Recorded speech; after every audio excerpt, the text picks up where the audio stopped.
विवाहबंधन भाग 22. आदित्य आणि अनया. सकाळचा सूर्यकिरण अनयाच्या चेहऱ्यावर पडताच तिची झोप हळूच मोडली.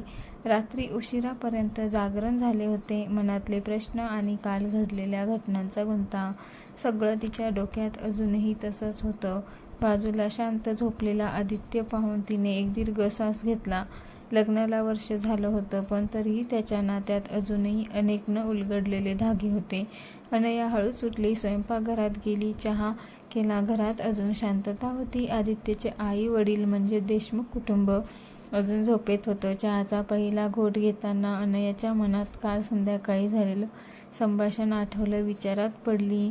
काल सासूबाईंनी स्पष्ट शब्दात सांगितलं होतं, अनया, घर सांभाळणं म्हणजे फक्त जबाबदारी नाही, ती एक परंपरा आहे, ती तुला समजून घ्यावी लागेल. त्या वाक्यात प्रेम कमी आणि अपेक्षा जास्त होत्या.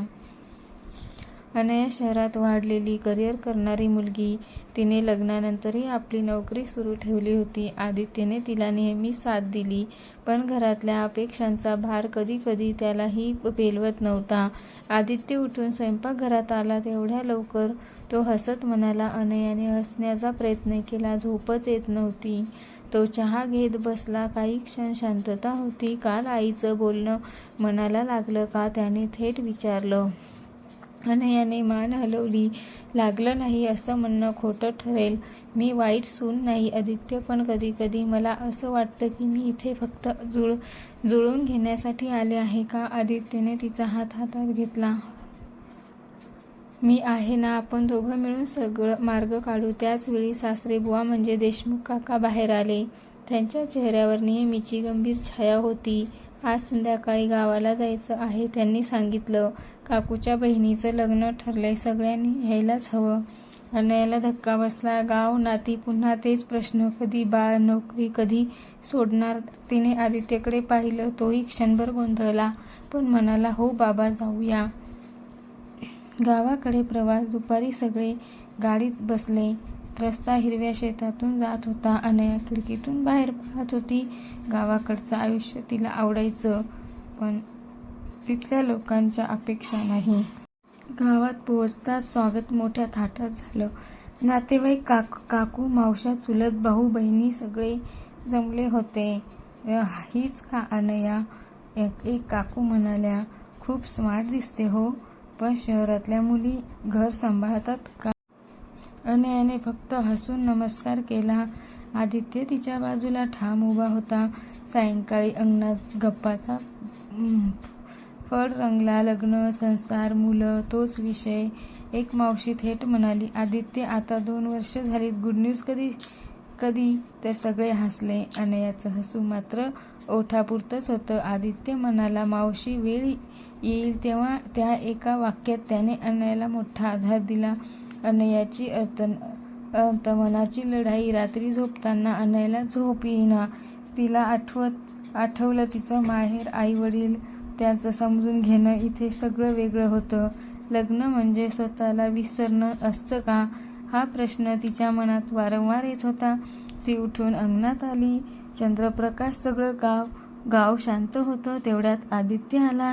इथे काय करतेस, विचार करतीये, ती म्हणाली. तो तिच्या शेजारी बसला. अनया, मला माहिती आहे तुला किती अवघड जाते, पण माझ्यासाठी तू फक्त सून नाहीस, तू माझी जोडीदार आहेस.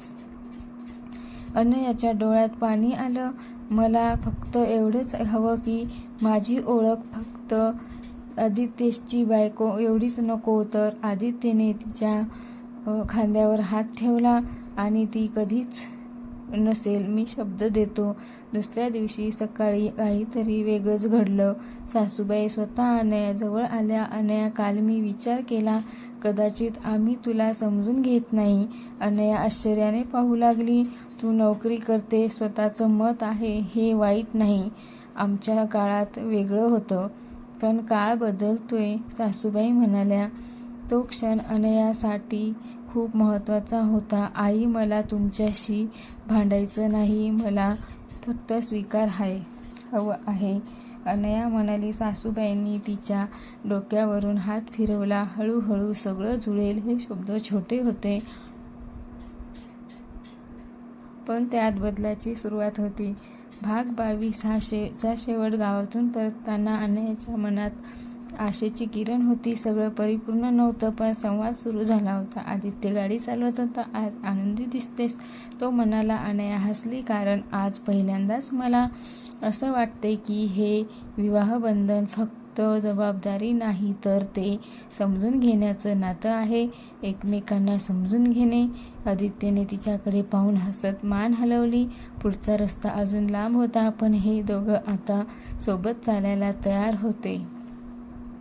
जर व्हिडिओ आवडला असेल तर लाईक, सबस्क्राईब करा. भाग कंटिन्यू 23 नक्कीच पहा. धन्यवाद.